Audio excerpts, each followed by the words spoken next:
আজকে সারা দিন ধরে বাংলাদেশের যারা অত্যাচারিত মানুষ তারা বলেছে যে আমি যখন স্টুডিওতে যাব তখন যেন ময়ূখ রঞ্জন ঘোষ এবং পুরো রিপাবলিক বাংলা পরিবারকে যারা তোমাদের সঙ্গে সরাসরি যোগাযোগ করতে পারছে না তাদের আশীর্বাদ তোমার সঙ্গে আছে, তোমাদের আমাদের গোটা রিপাবলিক নেটওয়ার্ক হাত জোড় করে সেই সমস্ত মানুষ যারা আপনাকে এই বার্তা পাঠিয়েছেন তাদের নতমস্তকে আমি বলছি তাদেরকে আপনারা আছেন বলে আমরা আছি।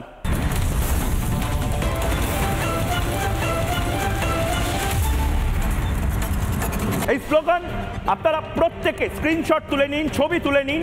এই স্লোগান সারা পৃথিবীতে উঠুক। আমার নাম তোমার নাম রংপুর সিলেট চট্টগ্রাম, আমার নাম তোমার নাম রংপুর সিলেট চট্টগ্রাম। আবারও বলছি, আমার নাম তোমার নাম ভিয়েতনাম স্লোগান যদি উঠতে পারে, চীনের চেয়ারম্যান আমাদের চেয়ারম্যান যদি এই স্লোগান উঠতে পারে, আমার নাম তোমার নাম সিলেট রংপুর চট্টগ্রাম, এই স্লোগান উঠবে না কেন? চট্টগ্রাম মাঙ্গে আজাদি এই স্লোগান উঠবে না কেন? রংপুর মাঙ্গে আজাদি এই স্লোগান উঠবে না কেন? মানুষ ভট্টাচার্য, এই মুহূর্তে আপনারা দেখছেন পুরোটা বামপন্থীদের ডাবল স্ট্যান্ডার্ড দেখছেন, আর রিপাবলিক বাংলা লাগাতার এই প্রশ্নগুলো করেছে বলে মৌলবাদীদের দাপাদাপি দেখছেন। আপনার প্রতিক্রিয়া নেব।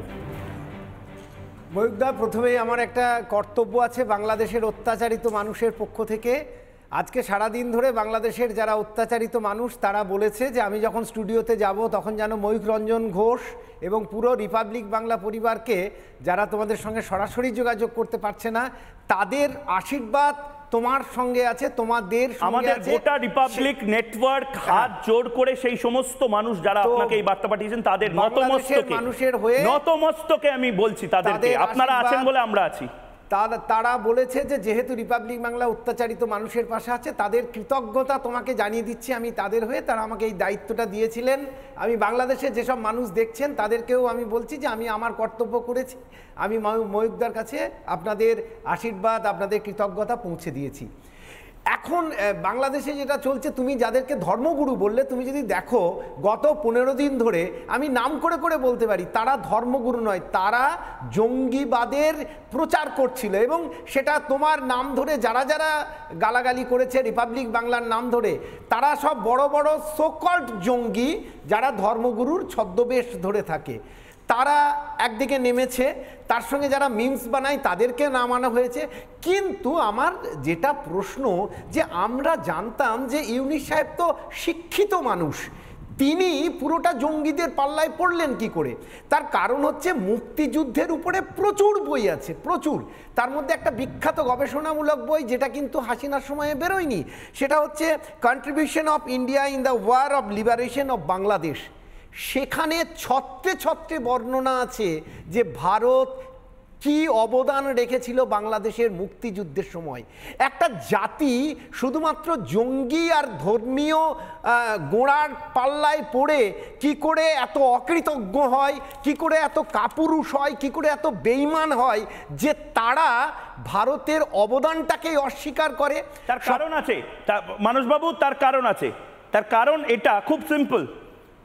রিপাবলিক বাংলার মুখ বন্ধ করে কোনো মতে এই ধরনের ব্রেকিংগুলো বন্ধ করতে চাইছেন। আমি আবারও বলছি, আমাদের কাছে সূত্রের খবর আছে deep state, American deep state দুর্বল হয়ে গেছে আর 1-1.5 মাস তার আয়ু, এবং তারপর মোহাম্মদ ইউনূসেরও রাজনৈতিক আয়ু বা রাজনৈতিক টেনিওর শেষ।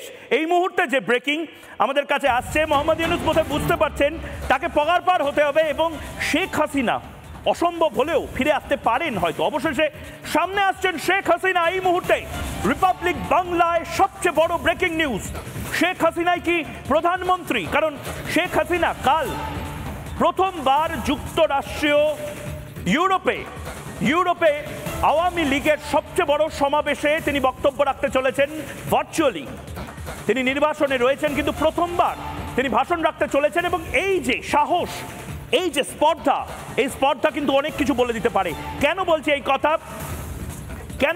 কথা? তার কারণ শেখ হাসিনা তিনি এবং তার যারা আওয়ামী লীগের সদস্য রয়েছেন তারা কিন্তু লাগাতার বলে এসেছেন শেখ হাসিনার সরকারই পড়ে যায়নি, শেখ হাসিনা রেজিগনেশনই দেয়নি।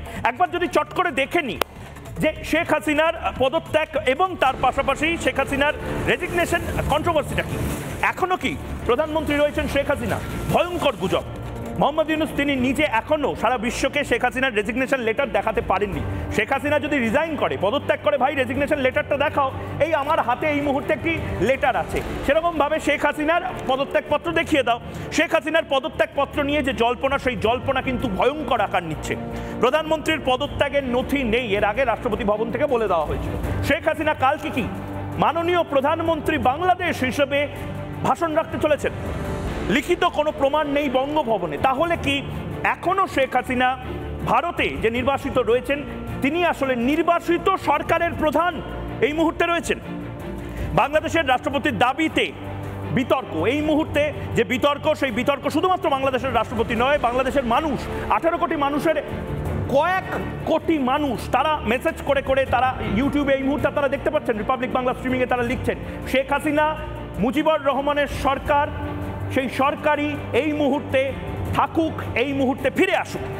রাষ্ট্রপতিকে মিথ্যাবাদী বলে আক্রমণ হয়েছে, এর আগেই সমন্বয়করা আক্রমণ করেছেন, কিন্তু লাভের লাভ কিছু হয়নি, কারণ আবারও বলছি শেখ হাসিনার পদত্যাগপত্র দেখাতে পারেন। আইনি উপদেষ্টা আসিফ নজরুলের তোপ, কিন্তু আসিফ নজরুলকে আমি ওপেনলি বলছি রিপাবলিক বাংলাতে, আপনি আসুন আমার সাথে সাক্ষাৎকার দিন এবং আপনি দয়া করে শেখ হাসিনার পদত্যাগপত্রটা সামনে নিয়ে চলে আসুন, আমাকে ফ্যাক্সের মাধ্যমে প্রিন্ট আউট করে বা ডেলিভারি করে ভারতে পাঠিয়ে দিন, আমি পেট্রোপল থেকে কালেক্ট করে নেব শেখ হাসিনার পদত্যাগপত্র, গোটা পৃথিবীকে দেখাবো এবং আপনাদের কথা মেনে নেব, শেখ হাসিনার এবং আওয়ামী লীগের দাবিগুলো নস্যাৎ করে দেবো। কিন্তু এরকম সম্ভাবনা হচ্ছে না। শেখ হাসিনা কাল প্রধানমন্ত্রী হিসেবেই ওয়ার্ল্ড টেলিভিশনে প্রথমবার তিনি বক্তব্য রাখতে চলেছেন। আমেরিকার পর এবার ইউরোপের আওয়ামী লীগের যারা নেতৃত্ব রয়েছেন তারা আশায় বুক বাঁধছেন। কি বলতে পারেন শেখ হাসিনা? সামনে আসছেন শেখ হাসিনা এই মুহূর্তে রিপাবলিক বাংলায় ওয়ার্ল্ড এক্সক্লুসিভ নির্বাসনে থাকাকালীন প্রকাশ্যে শেখ হাসিনা প্রথমবার ভারতীয় টেলিভিশন শুধু নয়, ওয়ার্ল্ড টেলিভিশনে আপনারা শুনতে পারবেন 124 দিন পর শেখ হাসিনার বক্তব্য। ভারতীয় মিডিয়া, মিডিয়া, আমি জানি না তারা কি করবে, কিন্তু আগামীকাল লন্ডনে আওয়ামী লীগের যে সভা, সারা পৃথিবীর মানুষ সেই সভার যে মূল নির্যাস, সেই নির্যাস আপনারা শুনতে পারবেন। দলীয় সভায় প্রধান বক্তা হিসেবে বক্তব্য রাখবেন শেখ হাসিনা, কিন্তু আওয়ামী লীগের যারা সদস্য তারা বলছেন প্রধানমন্ত্রী বক্তব্য রাখবেন। নানা ধরনের কন্টেন্ট দেখার জন্য লাইক করুন, শেয়ার করুন আমাদের ফেসবুক পেজ, সাবস্ক্রাইব করুন আমাদের ইউটিউব চ্যানেল, পাশাপাশি অন্যান্য ব্রেকিং নিউজের জন্য অবশ্যই চোখ রাখুন রিপাবলিক বাংলায়।